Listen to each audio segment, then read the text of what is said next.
Okay, in this video, I'm going to teach you how to properly cite within a text within your essay, using the quotes that you Googled and found on your researching. So you're gonna be using, of course, your brainstorming as well as your actual essay, and then you're going to want to have your works cited pulled up so you know the last names of these. Okay, if you don't know the last names, then you're going to be working with the actual article name, but names is where it's gonna be good for you. Okay, so I'm in my essay, so let's pretend that I've written, my introduction and I'm moving on to my first paragraph. So we're going to work with just what I've written for, the role of women in the 1800s. So, of course, you're going to want to ease your way into it. So, let me think.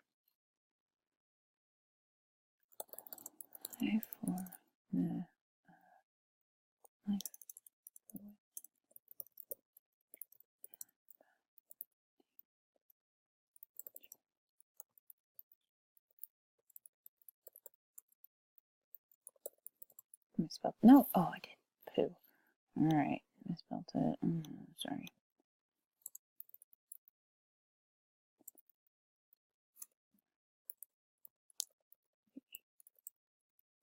So life for women is not necessarily the easiest.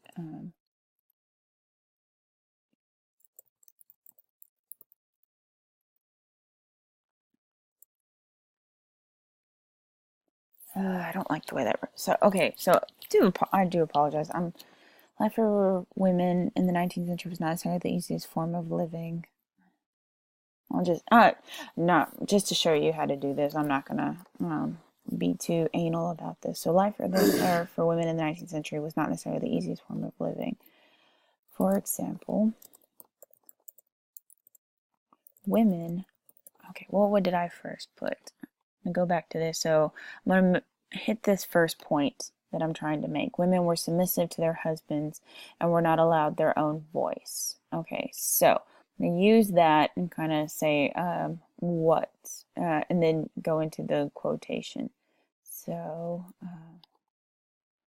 women were intended, or for example, a woman was to be completely submissive to the male patriarch. I misspelled that, but I'll fix it in a second. Male patriarch of her household. What do I mean by that? She was to be subservient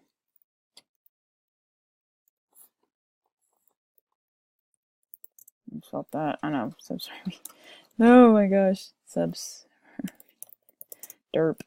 And I misspelled it, so I'll fix it in a second. So she was to be subservient, and think of another word for submissive.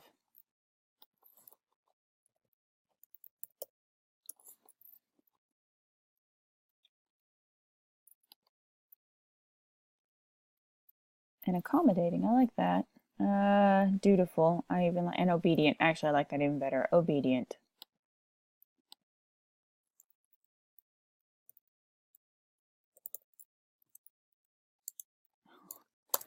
Oh, see, but here's the thing. You might not be a good speller, and that's okay. The key is to go back and fix your boo-boos. Okay. So I've said my point. All right.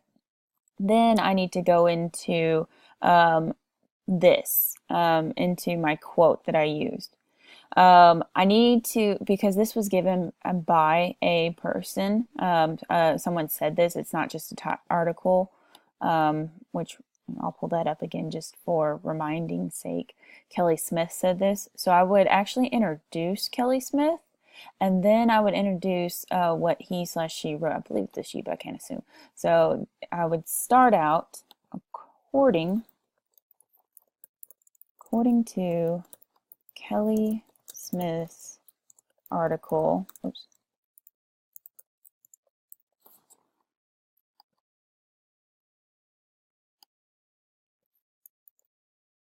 I'm just going to copy and paste that because that's really long.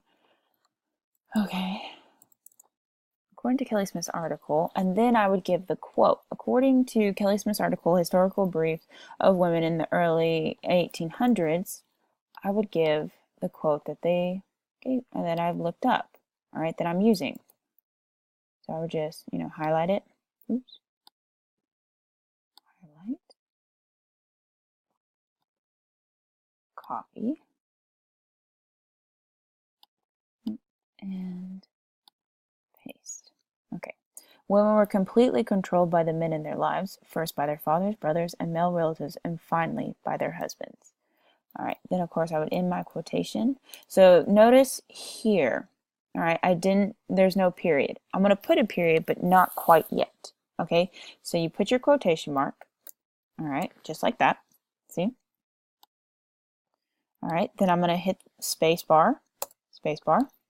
Then I'm going to open up a parentheses.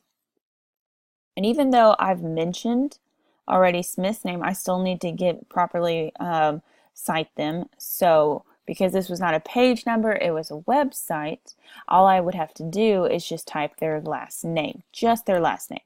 And Kelly's last name is Smith. Then I would close my parentheses. All right. And then I would put my period. So you see there? Okay.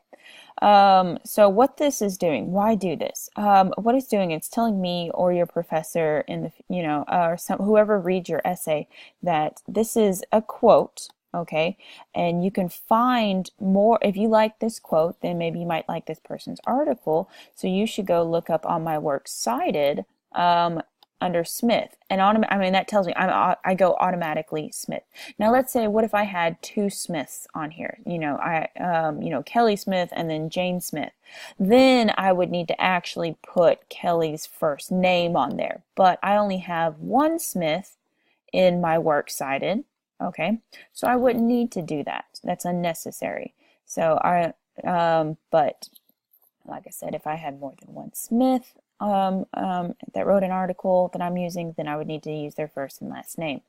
So I'm going to show you how to do that one more time. Okay, so life for women in the 19th century was not necessarily the easiest form of living. For example, a woman was to be completely submissive to the male patriarch of her household. She was to be subservient and obedient. According to Kelly Smith's article, Historical Brief Lives of Women in the Early 1800s, women were completely controlled by the men in their lives, first by their fathers, brothers, and male relatives, and finally their husbands. Now I need to comment on this.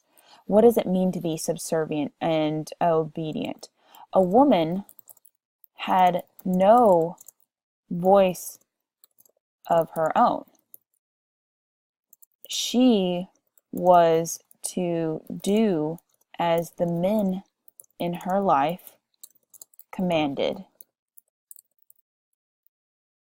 and she was to do it willingly and without hesitation. Okay, so there's my comment on it. Okay, then I would move into my second point, which was, according to my brainstorming, let me double check, women were supposed to be quiet and not participate in political matters. Okay, so I go back to my essay.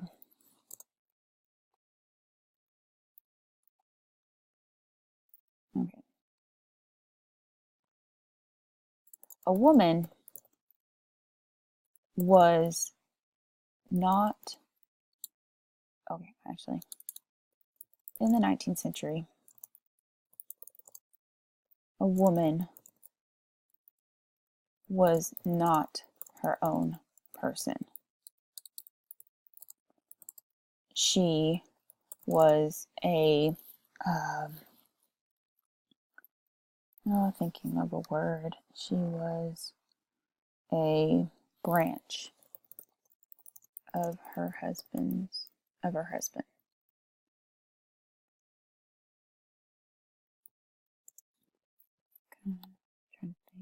supposed to be quiet and not participate in political matters. Okay.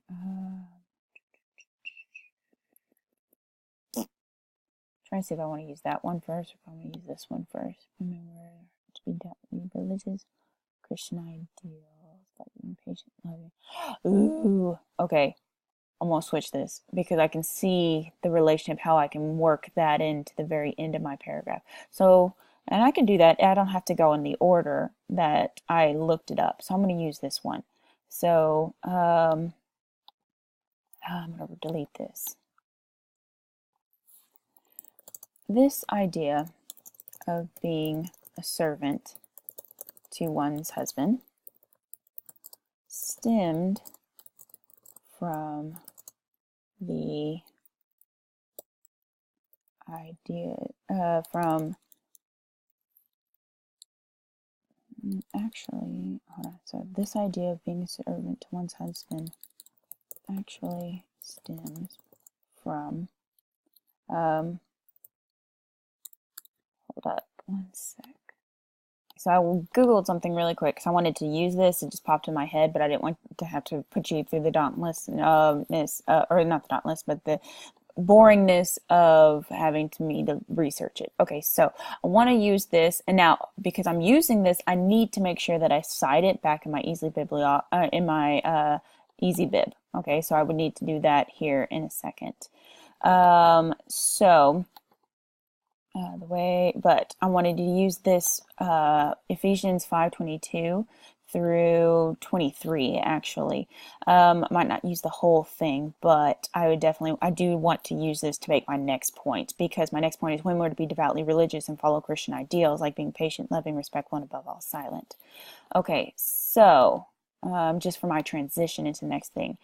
The idea of being a servant to one's husband actually stems from Ephesians chapter 5 verses 22 through 23, where it states,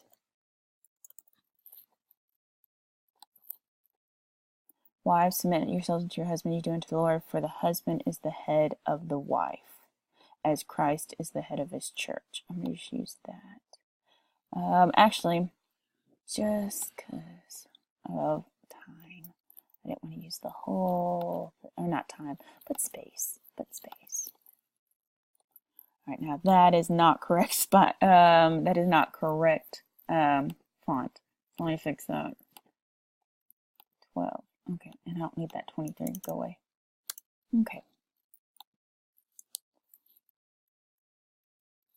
And to cite this parenthetically, pausing. Okay, so, sorry, I didn't know if it was recording or not.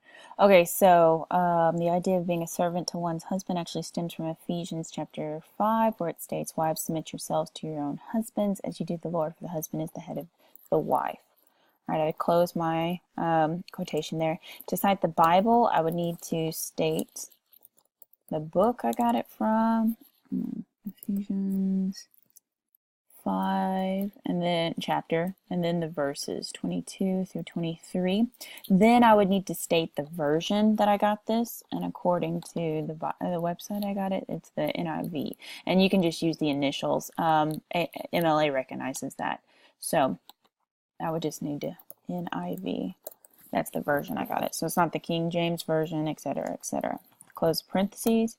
All right, then, because I like this, where this was going, so now I'm going to go into my next little bit, which is women were to be devoutly religious and follow Christian ideals like being patient, loving, respectful, and above all silent. All right, so because I wrote this once, I want to write it again. Okay, so, I know. Lazy. Shame on me. All right, so wrong font though. Let's see if that makes sense. So the idea of being a servant to one's husband actually stems from Ephesians chapter 5, where it states, wives, submit yourselves to your husbands as you do the Lord, for the husband is the head of the wife. Women were to be devoutly religious and follow Christian ideals like being patient, loving, respectful. Okay, wait. I might use that later, actually, in my little thing. So hold on. I don't like that. Um, see what I'm doing here? I'm editing as I go. Husband is the head of the wife. What's my quote say? So I can lead into that. And that more virtuous women maintain a more stable home life.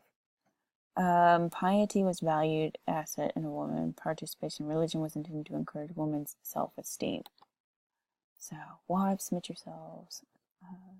It's one husband. So, through these religious teachings, a woman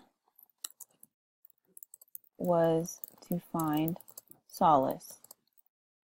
And didn't spell that correct. Solace. There we go. Solace in her. I am recording. Yes. Through these religious teachings, a woman was to find solace in her wifely duties. I'm trying to be a little funny there. Wifely duties. Then I would go into my who wrote this? Thought Co. Oh, that has dude. I remember that. So where's my bibliography? Thought Co. That was this guy. John? I don't know. Maybe it was a woman. Who knows? Okay, so according to Joan Johnson Lewis, all right, women's participation in public life in the early 1800s. Okay. Joan Johnson Lewis's article. What was the name of that article? Women's participation in public life. See? Maybe take that period out. Put a comma though. So Joan's article, no, I don't need that, states. What did it state? Okay, so I want to point something out here really quick. So I see this little part right here that I just highlighted. That's something that I added because what Johnson had written in there, it didn't quite make sense for what I wanted, so I just added to it. And you can do that. You just need to make sure that you put a bracket there. So it's not a actual parentheses, it's a bracket, which if you look next to the letter P on your keyboard, those are your brackets. Okay, so you've got one side opening and then closing. So that's what I did there. All right, so I'm going to take this, take it to my essay. All right, I'm going to change my font. Okay. Times New Roman, it's already 12. Good. All right, so Joan Johnson Lewis's article, Women's Participation in Public Life in the Early 1800s, states, it was determined that the more virtuous women maintained a more stable home life. Piety was a valued asset in a woman. Participation in religion was intended to encourage women's self-esteem. Delete my period. All right, then I'm citing it again. All right, so open parentheses, Johnson, and this is from a website, not a book, so I don't have a page number. Close parentheses, period. Then I would actually, that sentence that I was going to use before this one, women were devoutly religious, and women were to be devoutly religious and follow Christian ideals. That thing, I like that better here. In essence, I spelled it right. In essence, I'm so proud of myself. And I would change that. Times New Roman, 12-point font. Okay, there we go. So I like that better. So, yeah, as you can see, goodness. All right, that's what it reads. Life for women in the 19th century was not necessarily the easiest form of life. For example, a woman was to be completely submissive to the male patriarch of her household. She used to be subservient and obedient. According to Kelly Smith's article, Historical Brief Lives of Women in the Early 1800s, women were completely controlled by the men in their lives, first by their fathers, brothers, and male relatives, and finally by their husbands. Smith. A woman had no voice of her own. She was to do as the men in her life commanded, and she was to do it willingly and without hesitation. This idea of being a servant to one's husband actually stems from Ephesians chapter 5, where it states, wives, submit yourselves to your own husbands as you do to the Lord, for the husband is the head of the wife. Ephesians 5:22 through 23 NIV. Through these religious teachings, a woman was to find solace in her wifely duties. Joan Johnson Lewis's article, Women Participation in Public Life in the Early 1800s, states, it was determined that the more virtuous women maintained a more stable home life, piety was a valued asset in a woman. Participation in religion was intended to encourage women's self-esteem. In essence, women were to be devoutly religious and follow Christian ideals like being patient, loving, respectful, and above all, silent. And then I would use that, and I'm not going to, for time's sake, move into my third point, which is about the idea of, political matters being silent and stuff like that. So that's how you parenthetically cite this. Now, some of y'all, when you get to your third paragraph, which is where you're actually using your short story, you will need to cite not only the author, so not only either Gilman or Chopin, but you'll actually need to also cite your next one, your page number that you got it from. Well, actually, Gilman, you don't have to, or yeah, Gilman, I printed it out, so cite that page number that I printed it out on. If for same thing for Chopin as well. So the way you would do that, so for instance, if I was using, hold on, I'm going to pause this.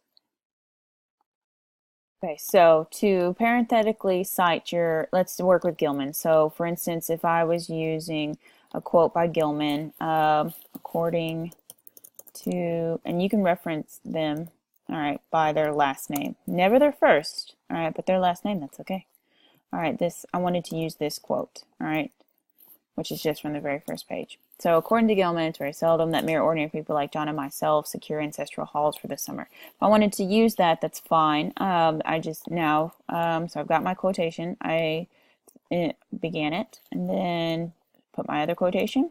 Then to cite it in context in the actual essay, I do open parentheses, Gilman. All right, and the page that this comes from is page 1 of our text. Okay, so that's what you do on the actual text for this. Let me show you how to do it one more time with Chopin. So let's say I wasn't using this one, I was using Chopin's. So according to Chopin, ooh, I forgot my comma up here. Am I misspelling her name? Is it? I think it is. Hold on. I just want. Oh, it is. Dang. Who on me? All right. Sorry. So according to Chopin, all right. So let's say I was using for this quote just, for sake. So open quotation. When the doctors came, they said she had died of heart disease, of the joy that kills. All right, so that's the quote I'm using. I'd close my parentheses. I'd type in open, or close my quotation, open up my parentheses, type the last name of the author, and then the page number I got this is 575 in my book, close parentheses, period. So that's how you parenthetically cite within your essay. Okay? So, and if I wanted to check just to see where I'm at, so this part doesn't actually count as my essay. So let's see, just to see this little part that I've written so far of my 2, let's see how long that is. Now remember, this part of your essay, the header and the actual header and the title do not count towards your word count. So how can I figure out the word count? You just highlight your actual essay underneath your quote. Okay, so then you would go up here to tools, click, and you scroll down and you can see word count, ta-da, click, and it tells you how many words I have so far, 318. But again, I'm not even finished with my first big paragraph. I still have my min to take care of, plus my essays. So I'm doing okay. All right, I'm doing okay. So that's how you check your word count. All right, hopefully this has been helpful. I know it's a long one. Sorry. All right. So long.